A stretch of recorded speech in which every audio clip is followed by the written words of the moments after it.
Welcome back. This is Newstalk. Our guest once again is Utica Attorney Mark Wolber. Thank you for your time. Good morning. And if you do have any legal questions for Mark, give us a call, 793-WKTV. That's 793-9588, and they are lined up. Let's take a call from Tom this morning. Right. Hello, Tom. What's your question for Mark?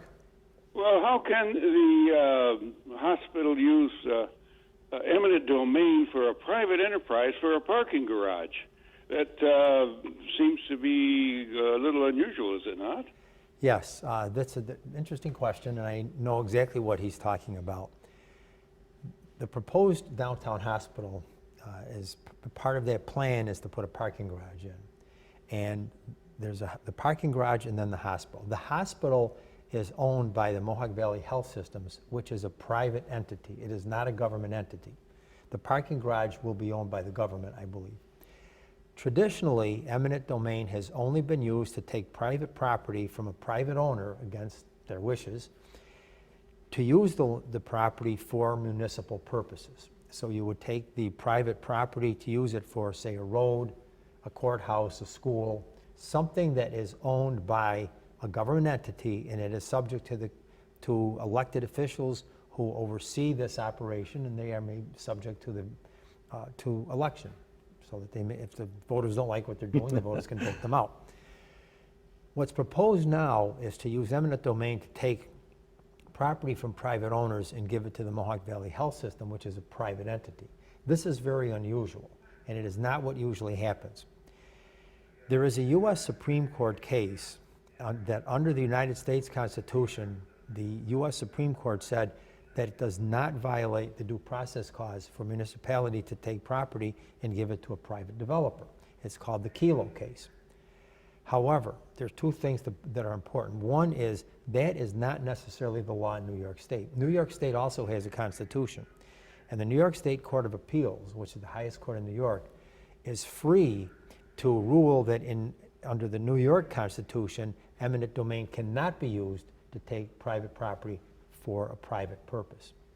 Second point, the Kelo case turned out to be a disaster. The developer never actually developed the land. And there are different members of the court now than the members who were on when the Kelo case was decided.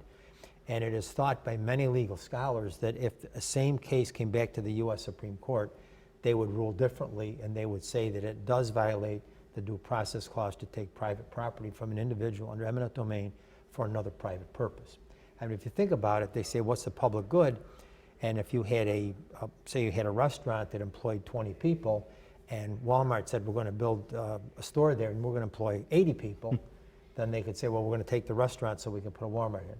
And that's not the purpose of eminent domain, to decide which business you want in a location. It's supposed to be for public purposes. So that is a huge constitutional issue that will definitely be raised if someone challenges the use of eminent domain for the hospital downtown. So do you see it stalling the whole process? Oh, I do. You do? I do. I would assume that if that case goes either to the U.S. Supreme Court, which it could go directly, or if it go to the federal courts directly, or through the state court system, that a stay would be granted pending the appeal, the case working its way through the system. So that's a big issue. Wow. So they could actually start the groundbreaking on the hospital itself and never get the land for the...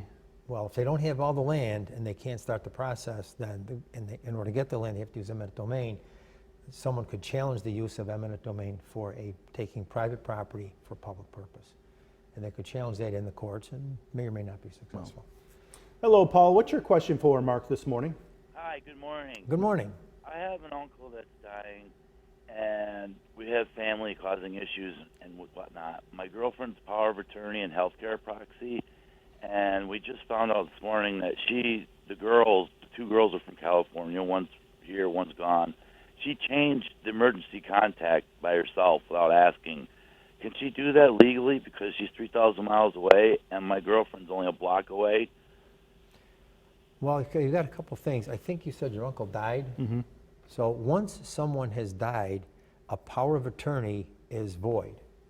A healthcare proxy is void. Healthcare proxy allows you to make medical decisions for the person when they lose the capacity to make their own decisions. Once the person's dead, then that's not a relevant document. And by law, a power of attorney expires upon the death of the person who gave the power of attorney. So those documents are now invalid. The person who would be responsible for handling the funds or the money, the assets that your uncle had, would be his executor if he left a will. If he did not leave a will, it would be the administrator who could be appointed. Generally speaking, the person who has the first right to be administrator is the closest relative. So if there are several people in the same category, so say the person has 3 children, 3 sons, or 2 sons and a daughter, or perhaps no children but nieces and nephews who are the closest relative, each one of them would have the same legal right to apply to be appointed as administrator, and if they cannot agree, the court would have to decide among them. But those documents that you mentioned expire when the person died. Hello, Layman, I believe, is on the line. Hello. Good morning. $1,500 in disability, and there's 2 different ones, and my wife gets it all, and I get nothing. You might have to start again. I'm not sure I understood exactly what you're asking me. I've got 2 different disabilities. Okay? I get, they total up to $1,800 a month. Okay? And my wife gets it all, and I get nothing. Well, I don't know how that happens. If you are the disabled person and you receive a disability check, either for Social Security disability or through private insurance or workers' compensation, those checks belong to you. If your wife is taking the checks and putting them in a joint account, which she has every right to do, she can just put for a deposit on the check, or if she has your power of attorney and she endorses the check and cashes them, she is legally within her right to do that, but you can stop that.